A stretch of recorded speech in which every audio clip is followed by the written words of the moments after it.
Para a gente iniciar, né, eu quero que vocês entendam que toda criança ela nasce para receber cuidado. Toda criança ela nasce e existe ali todo um cuidado, né? A gente já se prepara quando a gente vai ter uma criança, a gente já começa a se preparar, né? Com o berço, a gente começa a tentar criar o ambiente, às vezes um quarto, às vezes somente aquele ambiente específico. E aí o que que acontece? A gente se prepara para receber essa criança. Então, toda criança ela já nasce e ela carece de um cuidado, de proteção, de direção, certo? E os pais, eles são quem oferece, né? Então, essa ordem natural, ela já existe e os pais oferecem essa segurança. Isso não é só com a gente, com os seres humanos, mas é com todo mundo, entende? É com todo mundo no sentido com os animais, né? Então, todos os animais, eles já têm, todos os seres vivos aí, eles já têm uma forma de receber essa prole, de receber essa criança, de receber esse bichinho, vamos colocar no mundo animal, né? Então, existe uma ordem natural que faz os pais oferecerem essa segurança integral para os filhos. E a criança, ela recebe essa segurança. A partir dela, ela desenvolve aí a sua identidade, tá, gente? Então, a criança, ela se desenvolve através também dessa segurança.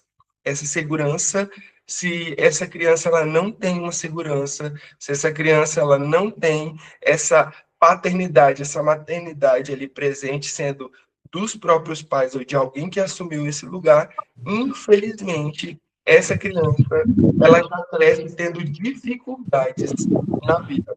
A criança ela recebe, né, essa segurança, ela começa a entender, né, que ela tem ali realmente uma segurança vinda dos pais, ok? Então, algumas famílias, né, em algumas situações, essa ordem ela acaba se alterando. E a criança, ela, por mais que você pense que não, ela percebe, né? Então, ela vai perceber no decorrer da vida, se ela foi criada por um tio, por um, sei lá, por alguém da família, ela vai sentir falta de um pai, né? Ela vai sentir falta de uma mãe. É normal, tá, gente? Então, você que foi criado por alguém que não foi o seu papai e a sua mamãe biológica, né? Você sentiu em algum momento, ah, mas eu não sinto.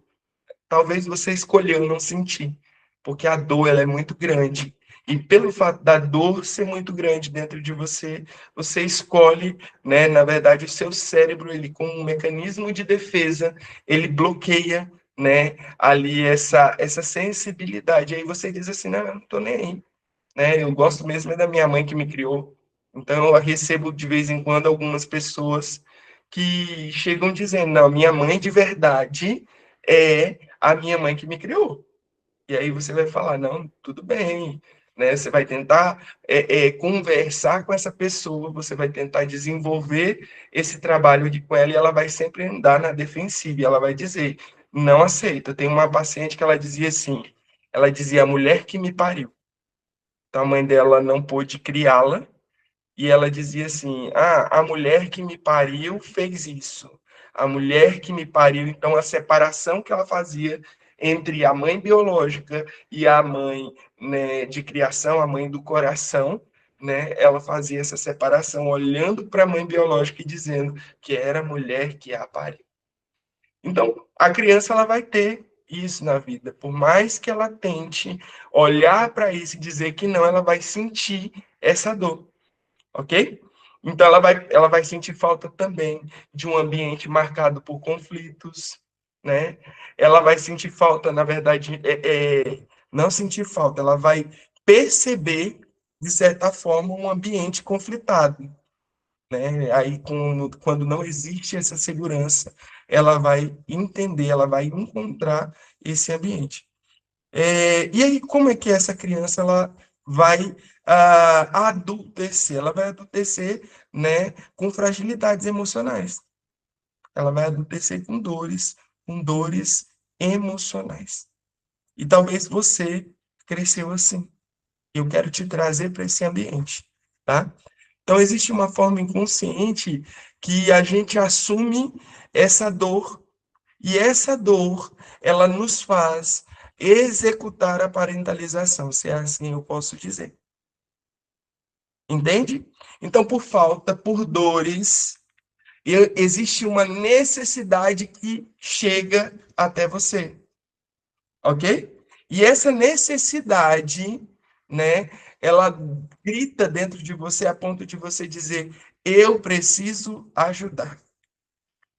Então você vê, é comum você ver pessoas que tiveram problemas aí no seu início, né, na sua vida inicial. Essa pessoa ela teve um problema ali, ela teve dificuldades, ela teve, né?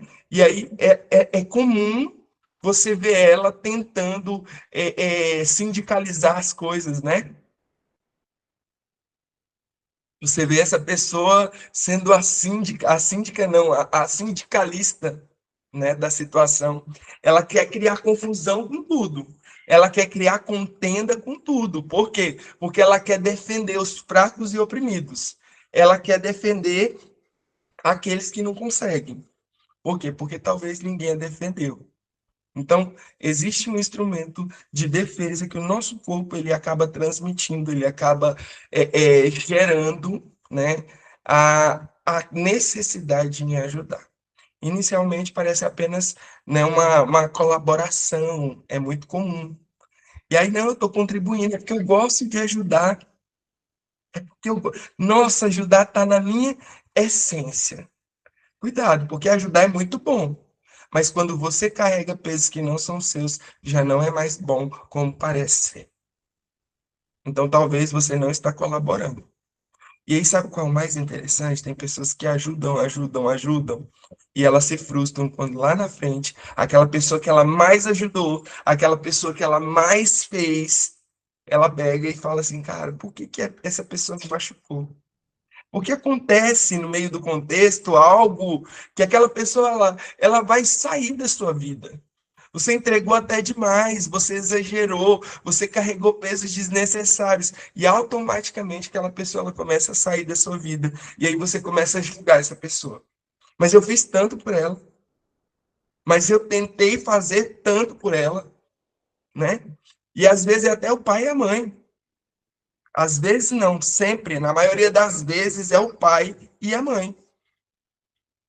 Aí eu entro num lugar, boca tá ressecando, gente. Hoje o clima aqui tá daquele jeito. E aí nesse relacionamento pai e mãe, esse filho, essa filha, ele começa a tentar carregar tudo que a mãe e que o pai traz para ele. E aí, olha, eu vejo muitas pessoas, meu pai não dá conta de ir no mercado. Às vezes o pai dá conta. Mas às vezes a necessidade de ajudar, e aí detalhe, existe aquela dor inconsciente de dizer assim, se eu não for, ele vai ficar chateado comigo. É assim? Manda aqui nos comentários se você vive isso, se você passa por isso, coloca aqui. E aí você começa a trazer para suas costas, né, pesos que não são seus. E todas as vezes que você sai do seu lugar para ajudar alguém, para fazer algo por alguém excessivamente, quando você sai do seu lugar, automaticamente a vida trava para você. Aí agora você pode dizer assim: agora eu entendi por que está tão travado. Agora eu entendi porque não está fluindo dinheiro. Agora eu entendi porque não está fluindo o relacionamento. Não está fluindo, por quê? Porque você está carregando o que não é seu. Jorge, mas é a minha mãe, é o meu pai. Uhum. Antes de você chegar no mundo, analise aí quantos anos eles tinham. Talvez aí a menor das menores tinha 12, 13 anos de idade. A mãe já sabia bastante coisa sobre a vida. E eu estou colocando lá embaixo porque acontece, né? Nós que somos do norte sabemos que tem muitas mães, né, que têm filhos muito cedo, mas isso é em todo mundo, em todo o Brasil, né, e fora do Brasil, né? Então, assim, pensa aí, quantos anos sua mãe tinha quando você nasceu? Seu pai, quantos anos você tinha, né? Não, quantos anos seu pai tinha, né, Quando você nasceu? Quantos?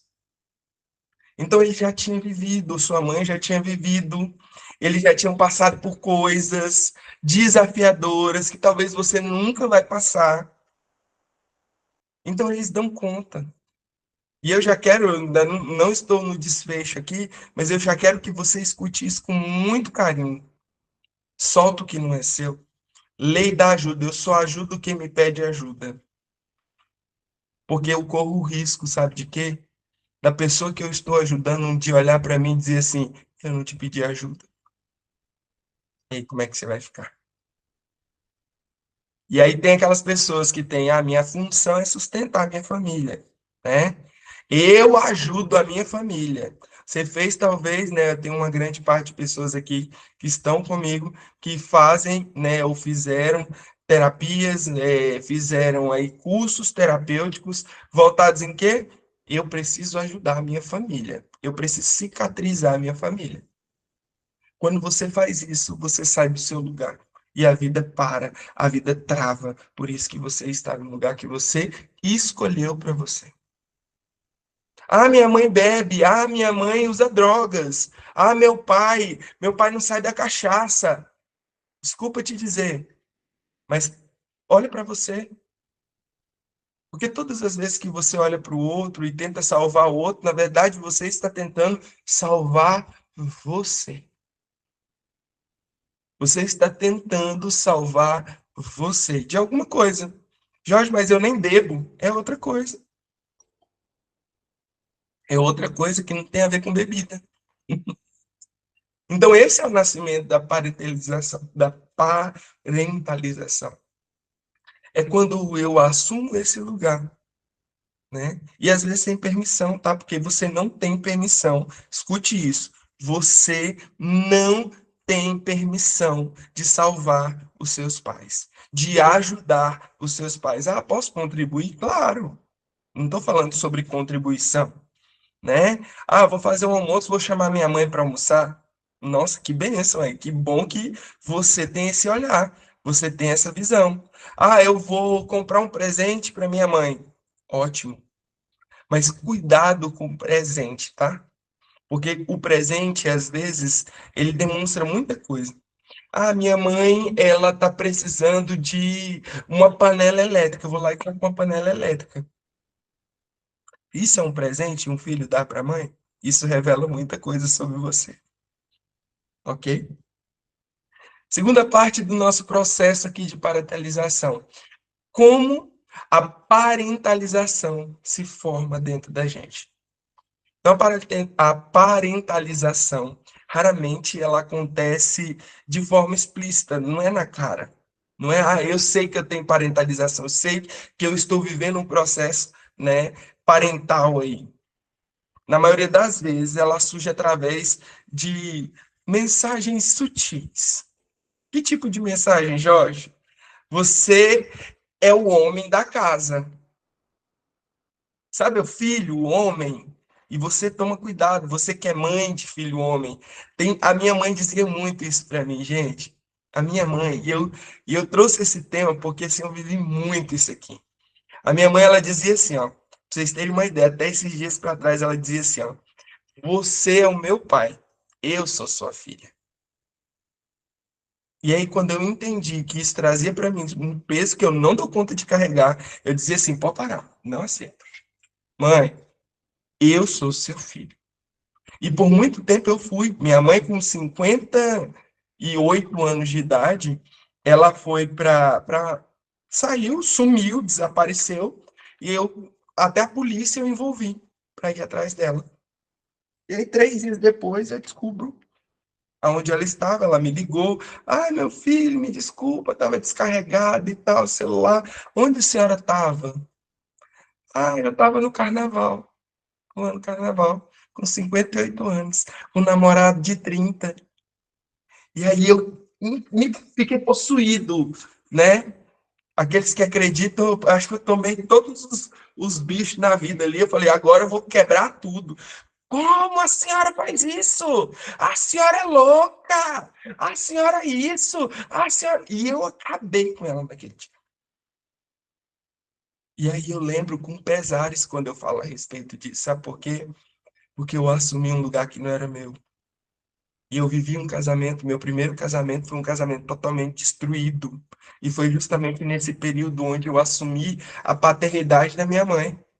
E aí eu lembro que minha mãe dizia sempre isso. Eu não tive meu pai presente, eu não tive meu pai junto comigo, e minha mãe dizia essa frase muitas vezes: Você é o homem da casa. Olha a responsabilidade que nós depositamos. Ah, não, mas a gente só está querendo mostrar para o nosso filho, né, acerca da hombridade. Não, você realmente está jogando um peso sobre ele. E aí, outra frase que a gente escuta muito é: sua mãe precisa de você. Você é a única pessoa que me entende. Só você. Não me abandona. Socorro. Sem você eu vou me matar, eu vou morrer. Se não fosse você, eu não conseguiria fazer nada. Nossa, você é uma santa.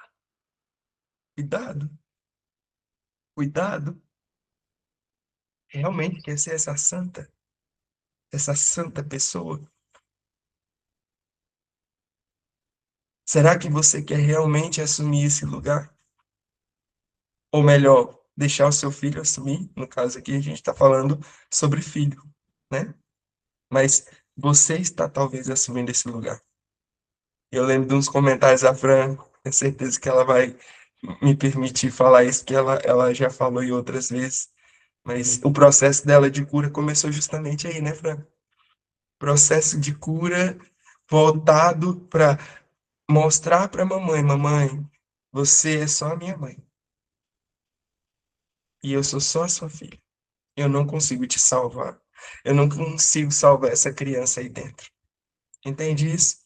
Então a criança, ela não possui a maturidade para processar essas informações. E foi dessa forma que aconteceu com você. Você não teve maturidade para isso, para processar essas informações dentro de você. E aí por isso que gera aquela dor. Sabe aquela dor dentro da gente? Ai, eu não vou fazer pela minha mãe. Ai, meu Deus, eu podia ter feito. Nossa, porque eu não fiz. Eu atendi uma moça e, por uma questão de problema, ela não fez aquilo que a mãe dela tinha pedido para ela. Poucos dias depois, ela ficou sem falar com a mãe morreu. Aí o que que aconteceu? Ela afundou totalmente. Ela entrou em um estado depressivo muito profundo. E aí, com muita luta, nós chegamos nesse ambiente. Que eu vou dizer para vocês, gente, é tão difícil chegar nesse lugar. E com alguns atendimentos, a gente conseguiu chegar na raiz. E aí ela falou: Eu não me perdoo por não ter feito pela minha mãe o que eu deveria ter feito por ela. Eu não me perdoo. Ela gritava aqui dentro da sala. Ela falava: Eu não me perdoo. Eu não me perdoo. E ali a gente começou a desenvolver isso. E a entender que, na verdade, a gente só faz aquilo que a gente pode fazer. Então, se você tenta fazer pela sua mãe mais do que uma filha, é porque você está tentando ser mãe dela. Porque os pais podem fazer isso por nós, tá? Os pais podem. Eles nos deram a vida, é muito maior do que qualquer outra coisa. Então, eles podem nos dar tudo. E aceite isso. Às vezes, eu não vou. Porque não, mamãe não precisa me dar presente. Não, mamãe não precisa fazer isso por mim. Não, mamãe, não, não, não, não. Ei, aceita o que vem dela. Aceita. Então a criança ela interpreta essas frases, essas falas da seguinte forma: o bem-estar da minha família depende totalmente de quem? De mim.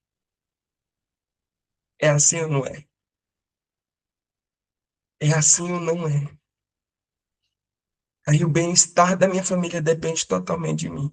Eu tenho que suprir a necessidade para não criar problema, para não criar confusões. Enquanto isso, dentro de você existe uma confusão todinha pronta. Então, nesse momento, surge um mecanismo chamado de hiperresponsabilidade emocional. Anota isso. Hiperresponsabilidade emocional. Então, às vezes, o teu paciente, né, para os terapeutas de plantão, Às vezes, para o teu paciente, né? Às vezes é muito difícil avançar, vencer, conquistar, sair do lugar que está, né? 80% das vezes é porque ele está vivendo essa hiperresponsabilidade emocional, ok? Então a criança ela passa a monitorar, né, constantemente o humor da mãe, se está tudo bem, se não está é porque eu fiz alguma coisa errada. Entende? É assim ou não é? Eu fiz alguma coisa, minha mãe não está bem, eu devo ter feito alguma coisa que machucou ela. E às vezes nem é. Às vezes ela está com dor na unha do pé, está encravada, mas a cara dela está me dizendo algo. Então, as explosões do meu pai, né? Normalmente acontecem muitas essas explosões, e aí o que que acontece? Tá explodindo porque eu não fiz alguma coisa, ou porque eu fiz algo. Ei, Alecrim, sai desse lugar. Então, os conflitos da casa é culpa sua, as necessidades dos irmãos, né? Normalmente o terceiro e o quarto filho, que são cartas escritas para os irmãos e para a família, tá? Eu vou fazer qualquer hora dessa com vocês aqui, um momento voltado para as cartas, tá? Então, o primeiro filho é a carta escrita do pai, o segundo é a carta escrita da mãe. Por isso que o primeiro filho tem muito problema com o pai, né? O segundo filho tem problemas muito profundos com a mãe. O terceiro e o quarto filho, né? O terceiro é o filho, a carta escrita para os irmãos, né? É aquele que tenta cuidar de todo mundo, mas às vezes é aquele que os irmãos não querem nem saber, né? O quarto filho é o filho que rege a carta para a família por completo. E esses dois, tadinho, eu tenho dó deles. Porque até que eles vejam, né, como o Bert fala, até que eles vejam as repetições vão vir e voltar dentro deles. Jorge, mas eu tô no meu lugar de segundo filho, um exemplo, tá? Será que você é realmente o segundo filho? Porque tem gente que fala, eu nunca tive problema com a minha mãe, e eu sou segundo filho. Às vezes pode ter alguém aí, tá? No seu sistema familiar que não foi incluso. Um aborto, tá bom? Isso é preciso ser visto, né, numa constelação. A gente pode olhar para isso de uma forma mais completa. Mas é necessário olhar para isso, por quê? Porque principalmente você, que é terceiro, quarto filho, você parece que carrega o mundo nas costas, ok? Tem perguntas? Pode falar, Larissa. Fala para mim. Tá fechado seu áudio. A A pergunta é pergunta é mesmo mesmo sendo como faz diferente. Não entendi? A A pergunta pergunta da Tati parte é é mesmo mesmo de com pais os pais diferentes. diferentes. É que eu vou abrir aqui, que eu não tô conseguindo te ouvir, o áudio tá falhando. Deixa eu abrir aqui o chat, gente. Vai ficar mais fácil. Escutei isso essa semana, né? Respondeu o que estou passando. Que bom, Maria. Mesmo sendo de pais diferentes em que sentido, Margarida? Me esclarece aqui no chat, né? Me esclarece aqui o que você quis dizer, por favor. Pai diferente, aham, tá. Mas em que sentido daquilo do que eu já falei ou do que eu estou falando agora, né? Essa necessidade. Sim. Na verdade, os filhos, quando eu falo na posição de filho, eu sempre falo a respeito da mãe, tá? Esse cronograma, quando eu falo a respeito da mãe. Então, mas eu tenho outros filhos do meu pai. Não, a gente conta, né, de forma hierárquica os filhos da mãe para fazer esse mapeamento, tá? Das cartas. Uma outra hora eu vou fazer aqui para vocês uma aula só sobre isso. É muito top, gente, é muito top saber o porquê muitos conflitos acontecem aí dentro de você. Só que hoje o tema é parentalização, senão eu vou mudar aqui um pouquinho o rumo, tá bom? Então, o filho ele se transforma em uma espécie de radar de tudo que acontece é culpa minha, tudo que acontece, não, foi porque eu fiz. Então, enquanto as outras crianças brincam, ele aprende a sobreviver emocionalmente. Ele aprende a entender. Eu vi esses dias um vídeo de um influencer aí, ele contando para a mãe dele: Mãinha, eu vou casar e vou embora.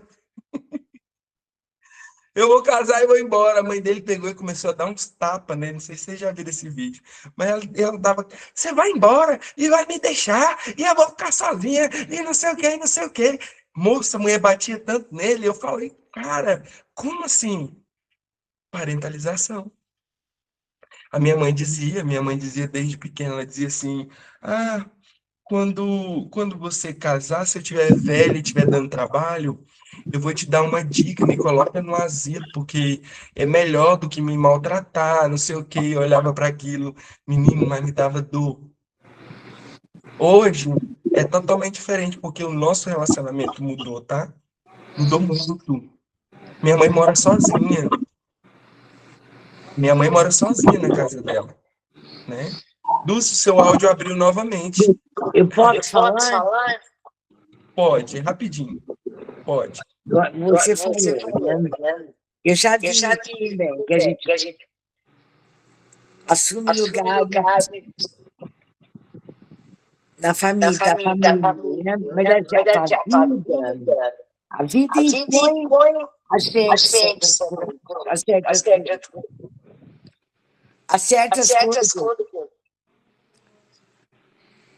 Você não acha? Dulce, seu áudio está falhando muito. Você consegue digitar no chat? Que aí eu leio para você a sua pergunta. Tá falhando muito seu áudio. Oi? Eu não sei. Tenta refazer a sua pergunta, por gentileza. É que eu falei para você que às vezes a vida impõe a gente algumas coisas. A vida impõe a gente algumas coisas. Foi isso, né? Sim. Sim, e a maioria das vezes é justamente essa imposição. Aí você fecha para mim o áudio, porque senão dá interferência para os demais. A vida. Tem outros fones abertos, por isso que dá chance. Isso. Por favor, gente. Pode fazer. Ok. Vou abrir aqui o chat, então. Então, assim, a vida, ela realmente impõe, Dulce. Ela impõe muito, né? E a gente aceita, tá? A gente tem a mania de aceitar, infelizmente. E a gente precisa olhar para isso. A Margarida só finalizou lá a pergunta dela, né? Pais diferentes, filhos só da mãe mesmo. Obrigado. Conta também os não nascidos? Sim. Isso que é importante, tá? A gente olhar para os não nascidos.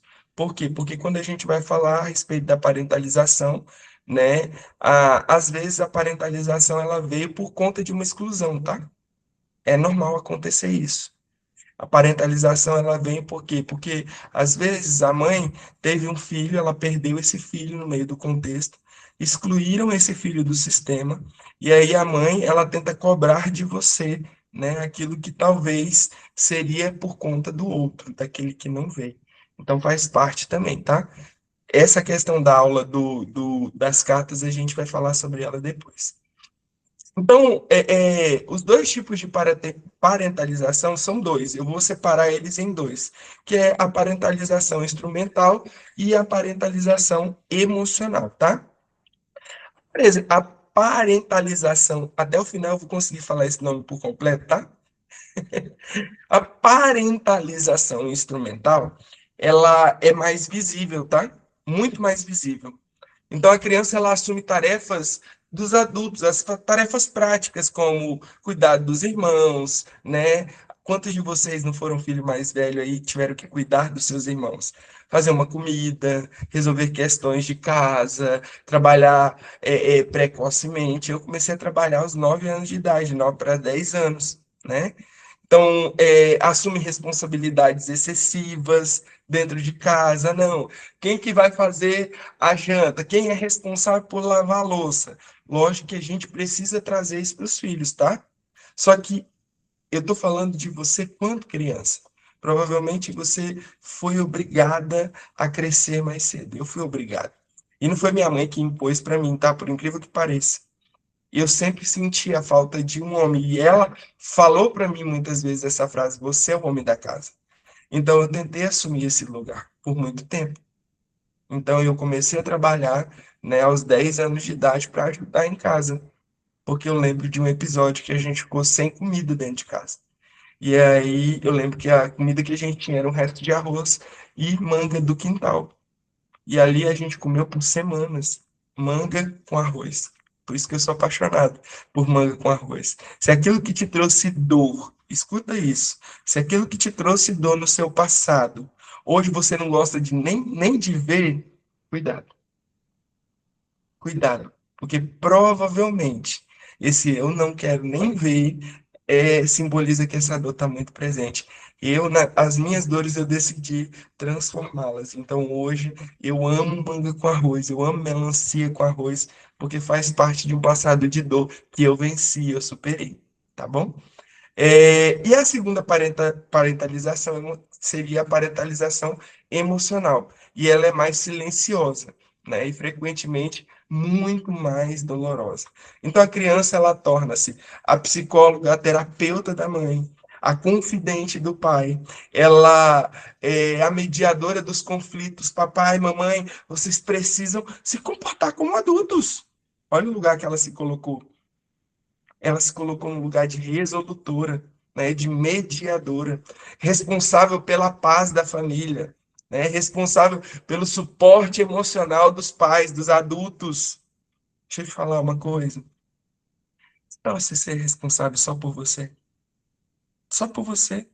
Então, essa criança, ela aprende extremamente, na verdade, o mais perigoso. Então, os meus sentimentos podem esperar, os dos outros são prioridade. Olha a frase inconsciente dessa pessoa. Você está vivendo isso. Você está vivendo aí dentro de você, né, esse sentimento. Então, assim, existe um preço invisível que a vida cobrou e está cobrando. Aqui a Luana perguntou o que que isso pode gerar. Problemas na vida adulta, problemas como eu preciso suprir a necessidade de todo mundo, esqueço a minha. Eu preciso cuidar da alimentação de todo mundo, mas eu sou uma gorda, obesa, mórbida, porque eu cuidei da alimentação de todo mundo, não cuidei da minha. Eu trabalho excessivamente para cuidar de tudo e de todo mundo, e ninguém dá valor para mim. Essa dor, ela tem muito a ver com as primeiras dores ali, né? Com as dores emocionais, ok? Respondi sua pergunta? Responde aqui no chat para mim. Outra pergunta que alguém fez. Sou a mais velha e meu irmão, segundo, morreu aos 11 anos. Vejo hoje que tentei ocupar o lugar dele devido à cobrança. Uau, isso que é muito comum, viu, Fátima? Às vezes a gente assume o lugar de quem morreu para suprir a necessidade do outro. Detalhe, se a gente não suprir, a gente sofre com isso. Então, olha para isso. Olha para isso, é muito importante. Por quê? Porque normalmente mulheres, pessoas, né, em geral, homens e mulheres, que viveram isso, que assumiram lugares de irmãos que morreram, né? E às vezes até de forma inconsciente, essas pessoas elas têm muita dificuldade até mesmo em ter relacionamento, tá? E eu já vi muitas pessoas terem dificuldade em ter um relacionamento. Por quê? Porque a imaginação ali, né, naquele momento é de que se eu arrumar alguém, esse alguém vai tomar o espaço que meu pai ou minha mãe tem na minha vida. E aí eu não vou, né? Então, sabe aquelas mulheres que vivem a vida toda dentro da casa da mãe, cuidando da mãe, até a mãe morrer. Então, isso é muito perigoso. E aí a mãe morre, e aí, o que que fica dessa pessoa, né? E eu tive uma tia, nesse mesmo sentido, ela viveu até o momento onde a minha avó morreu. Ela viveu para cuidar da minha avó. E ela não teve família, não teve marido, não teve nada. Ela cuidou a vida inteira. E aí, quando a gente foi entender um pouco a história dela, a história da vida dela, ela realmente sofreu muito. Por quê? Porque ela tentou ocupar o lugar de um dos irmãos que havia morrido. E a mãe, né, a mãe, minha avó, sofreu muito com essa dor. Então, ela tentou ocupar o lugar do meu tio Glicério, que faleceu. Ele falou, para vocês terem uma ideia, ele morreu aos 23 anos de idade. Então, morreu muito novo. A Luana falou: meu ex-marido faz do nosso filho conselheiro dele. Sempre desabafa seus problemas. Ixi. Sabe o que isso gera, Luana? gera muitos problemas para o seu filho na vida adulta. Ele vai achar ou vai entender que na vida ele veio para sarar ou veio para cuidar, apenas para isso. E aí, sabe qual é o problema de pessoas que crescem com essa imaginação?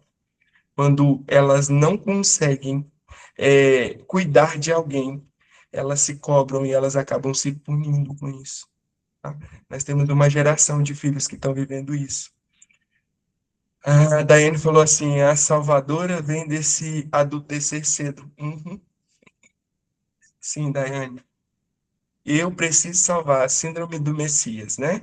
Eu preciso salvar todo mundo. Pode ser que tenha outros fins também, tá, Daiane? Não só a parentalização, mas pode ser que exista outros fins aí que levaram essa mulher a ser mais forte, a ser a superpoderosa super-heroína, né? Mas a parentalização, ela é um dos principais fatores, tá? Ah, quanta clareza, que bom que você está gostando, Maria. Zora, minha mãe é essa pessoa, é a minha filha. Repete, e a minha filha repete isso. Essa semana observei essa necessidade dela de se colocar em segundo lugar. E já sei que preciso constelar isso. Vamos que vamos. Vai ser um prazer poder constelar você nesse sentido. Ela sai do lugar dela com facilidade. O que que nós fazemos nisso? Quando a filha é criança, a mãe pode ser constelada nesse sentido. E aí a mãe, ela faz o quê? Ela faz essa quebra, né, dessa repetição, né? Ela em mim para essa dor. São frases que a gente trabalha dentro do campo, que são muito importantes, tá? Em mim para, essa dor vai cancelar, vai parar em mim. Não vou viver isso, não vou deixar que os meus filhos, que a minha geração, que a minha prole viva isso, né? Então é muito importante quebrar isso. A Maria está falando assim: eu faço meu filho de conselheiro, vou mudar isso. Muito bom. É importante. Ah, mas os filhos podem ser amigos? Eu não considero, tá, gente? Eu não sei como vocês veem isso, mas seu filho é seu filho. Se você trata seu filho como amigo, uma hora ele pode fazer o que um amigo faz com o outro, e aí vai ser ruim para você. Você está preparado? Porque amigos fazem coisas com amigos que é bem complicado. Detalhe, amigo até transa com amigo, viu? Então, cuidado para o seu filho não gerar isso dentro dele, né? Às vezes até mesmo, ah, mas meu filho é muito novo, deixa eu te falar uma coisa, principalmente se ele é criança, a imaginação dele pode fluir. E aí você pode mexer com a cabecinha dele, tá bom? Então não viva isso não. Ah, nesse caso, como ajudá-lo? Luana, primeiro ponto, você ajuda primeiro você. Se você viu isso no seu marido, né? É porque algo está sinalizando para tratar dentro de você. Você só consegue liberar, ou melhor, você só consegue mudar dentro de você. Ah, mas meu marido que é o problema, porque ele que faz isso e aquilo outro. Seu marido precisa receber dessa mesma luz. Senão, se você tentar mudar seu marido, infelizmente, você vai entrar em desordem também. Tá bom? Então, o que é que você pode fazer? Aconselho, meu amor. Eu acho que isso que você está fazendo é muito legal, mas procura ajuda, procura alguém para te ajudar, para poder esclarecer sua mente sobre isso, né? Nosso filho é pequeno, nosso filho não merece. É ex? Eita, é mais difícil. Ai, é mais difícil. Porque se o marido que está com você, você já não consegue mudar, imagina o ex, viu? Imagina o ex. É difícil, não é fácil, mas você consegue. Trabalha isso dentro de você, né? Quebra isso, talvez isso é uma repetição da sua família, né? Ah, mas eu não sou assim, eu não falo, não faço isso. Mas será que sua mãe não faz com você? Seu pai não faz com você? Alguém aí, né, desses antepassados, seu avô, sua avó, algum momento na sua vida isso aconteceu? E aí você quebra essa aliança, porque a sua parte você pode fazer, né? Quebra essas alianças, né? Desiste, né, dessas alianças que você fez. Isso é muito sério. Filho ser tratado como amigo. Uhum. É isso.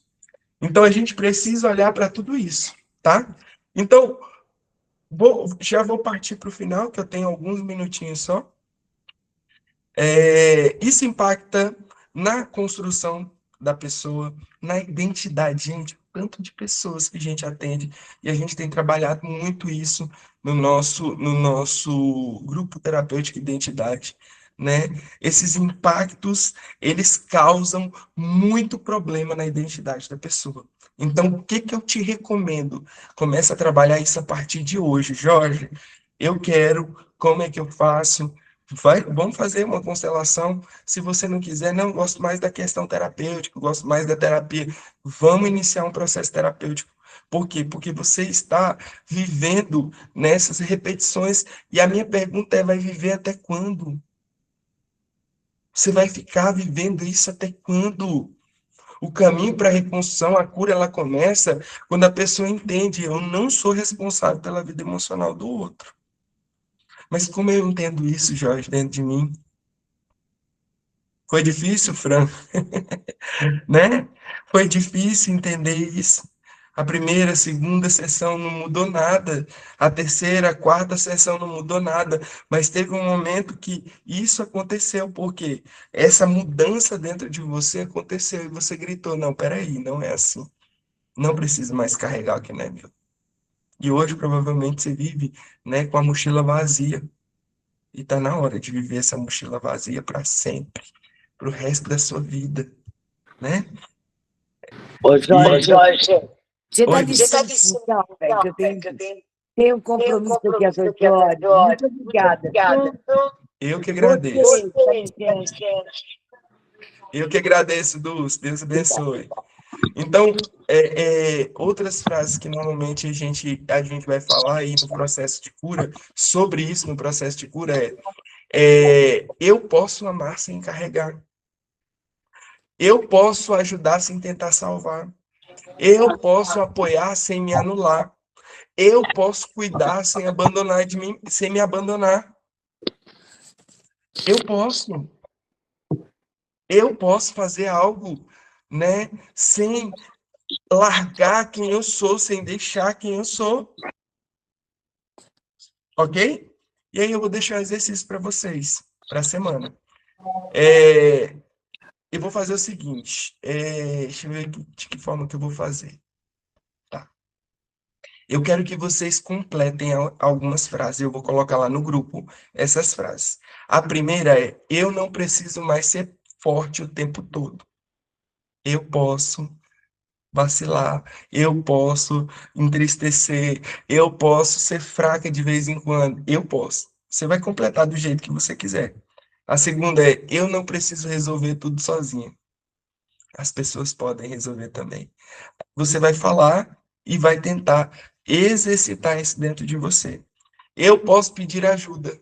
Ó, sério? Eu posso. Eu posso descansar. Mentira. Mentira que você pode. Pode. Você pode descansar. Eu posso ocupar apenas o lugar que é meu. Eu posso ser filho novamente. Olha só. Eu não preciso ser pai da mamãe, não preciso ser mãe do papai. Não precisa. Então, a parentalização, ela transforma crianças em adultos de forma precoce, né? E a cura, ela permite que esses adultos finalmente encontrem a criança que precisou crescer cedo demais. Então, o caminho para essa criança ser encontrada dentro de você é o caminho de cura. Ok?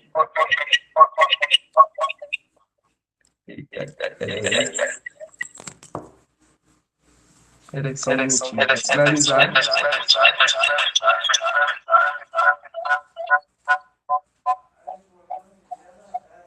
Era só um minutinho que eu vou tentar.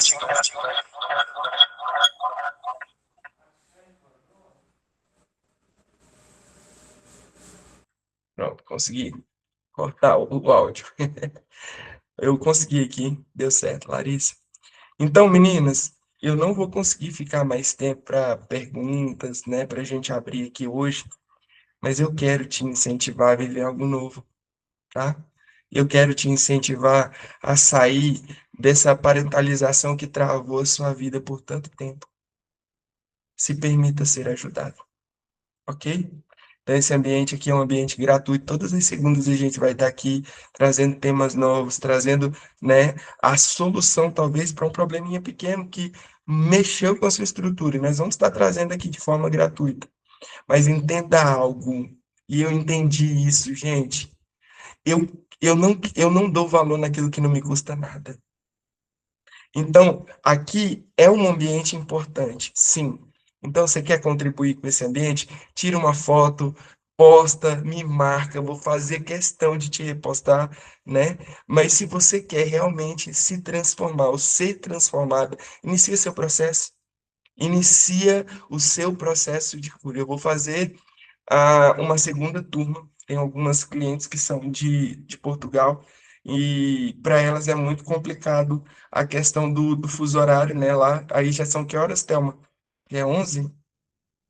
11, né? Meia-noite, 0 horas, gente. Então, assim, eu tô querendo montar um segundo grupo terapêutico. Gente, é um investimento tão pequeno. R$ 97 você vai pagar por mês. Você ainda ganha direito de levar outra pessoa se você quiser, tá? Se você se sentir à vontade, é isso. Você vai pagar R$ 97 durante um mês. São 4 sessões por mês, tá?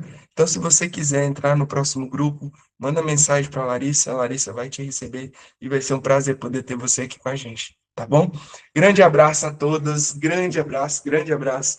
Se vocês tirarem foto, manda para mim no direct aí que eu vou repostar, tá bom? Abraço, meninas. Até semana que vem, se Deus quiser. Até semana que vem, não, que a semana tem constelação, viu? Se prepara aí. Tchau, Zora. Tchau, tchau, meninas. Vão com Deus.